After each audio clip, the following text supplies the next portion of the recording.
Hey, welcome back. And so today I have a little surprise for you guys, which is something that I also was wondering about. I had this question, right? So, pretty much, how can you take the mandala that you made in Adobe Illustrator using the template that I've provided? I'll have a link down there or up here or somewhere. But I have a tutorial. It's called Quick Tutorial on how to make a mandala in Adobe Illustrator, right? And so the way that you do it is you have this little section, you have a mask where when you make your mandala, it will it pretty much copies everything and translates it, right? So it's cool though, there's only one issue. You can't really color in the mandala. And that was a question that I had, not just myself, but somebody asked me, right? So I was like, you know what? I've been wondering about this for a very long time, and I decided to tackle it. So I went into Adobe Illustrator. I used that template that I have and to save myself some time and just kind of made a random quick mandala. And I was like, all right, so how am I going to color this in, right? What is the fastest way to color a mandala? And it was difficult because again, I'm not a pro at Adobe Illustrator, but I do like to show you guys what I know how to do, something that might help you, something that could be useful for someone that's just starting out, and so on, right? So I was like, let's tackle this problem. I found a solution. It may be not it may not be the best solution, but it is something that worked, and I was so happy about it. So first, what you do so yeah, you know what? Let's jump into the video. All right, so this has been a major headache for me because I've done this over and over and over again and I can never get it right. So if you notice right now, everything's still in the lines and so on, right? We still have the clipping mask, and there's been a lot of like I've tried a lot of methods to really do this.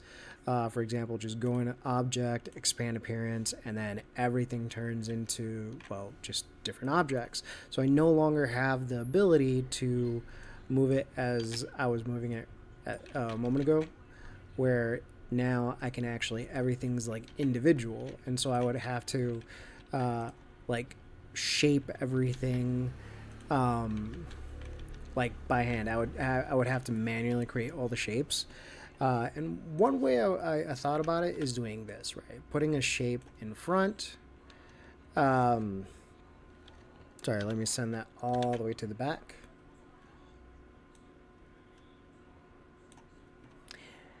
And changing the color so I can see. And then just doing the same thing. Object, expand appearance, and if you notice, it's just a mess. If I try doing trim, it then creates everything, right? And it works. So I don't have to manually go in and create every single whatchamacallit, or every single shape, right? Sorry. So what I do is I just go in and delete everything. So I'm going to undo all of that. I'm going to go back to my original, because if you notice, it was quite a bit. Now, this is one thing I want to recommend to you. First, save a copy, right? Save as, and then I have version 2 here. I'm going to change this to version 3. So now what I'm going to do is, now that I've saved a copy of this, here's a method that I liked better, which was grabbing my mask,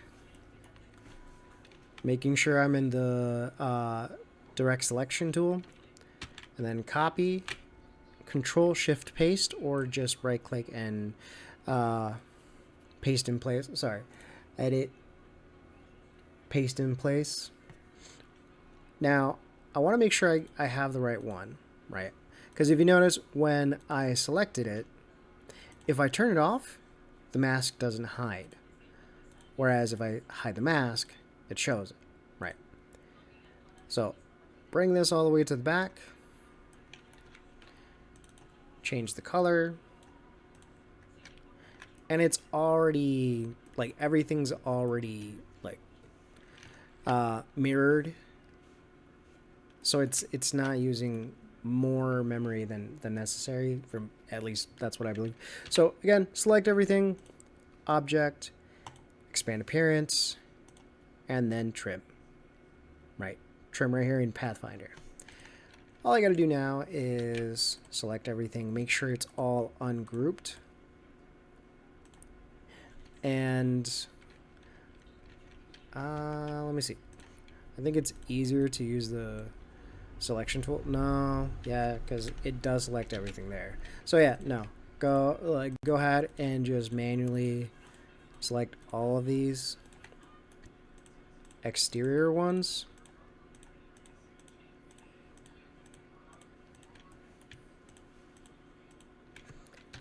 And just delete it, right? I unselected that one. And now you have your mandala colored in. Now, this is something I want you guys to remember. This is a destructive method.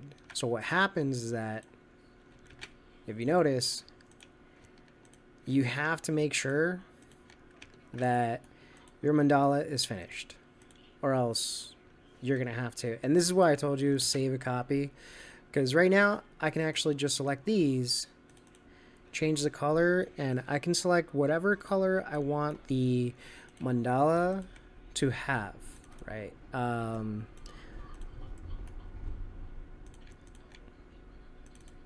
And now that I have those, right, I can actually just go in and select everything else.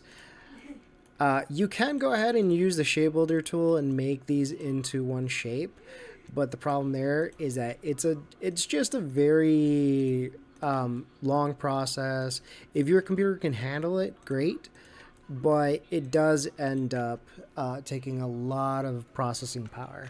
Now, as you noticed, I did select everything, and instead of just like trying to find the right color, if you have a very specific color, just go over here to the eyedropper tool and select the color, like the object that has the color that you want, right? Now, I'll do the same thing for these. Just go in and select every single one. And let's see.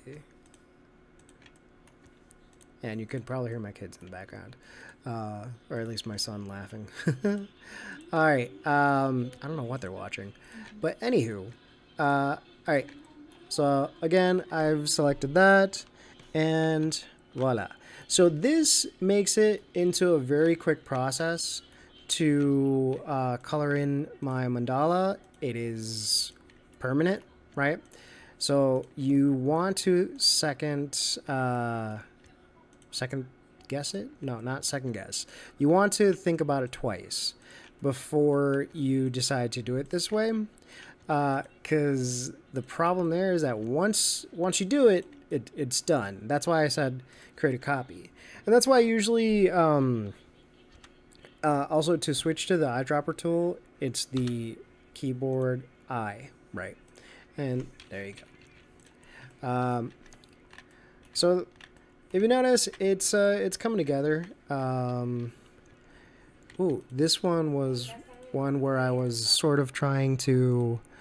I remember I did this before, so I'm going to just close this. Yeah, I'm gonna go ahead and save it because I may mess around with that later.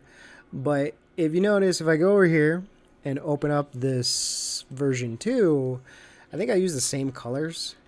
But yeah, this is how it can turn out, right? So it saves you a lot of time. It saves you a lot of time on coloring your mandala, whereas in Photoshop, it's you have to like select everything. You have to select the lines, delete, well, not delete, but just select it, expand the selection a little bit, and then color in whatever you want. Whereas this is very quick and easy, but again, there's cons to it, right? But yeah, Okay, so now that we got the mandala colored in, there's only one issue. And this is why I didn't want to do it this way, because it's a destructive type um, of workflow, right? You can't really go back and adjust your mandala. So you have to create the mandala first and make sure there's not going to be any other changes before you do this. Because then going in and changing it will make it a little bit more difficult. You would have to manually go in and adjust every little point, whereas the way I like to work is being able to work with something dynamic, being able to kind of go back in and make changes, but still have that colored in. But this was the fastest way I figured you could color in mandala. I know it's not the best option, but it is the option if you find that your mandala is done. You're no longer going to edit it or adjust it, right? So I hope you guys found this useful. And if you haven't done so, please subscribe, like, and share this video, right, with somebody that you think might need it. So, till next time, see you guys.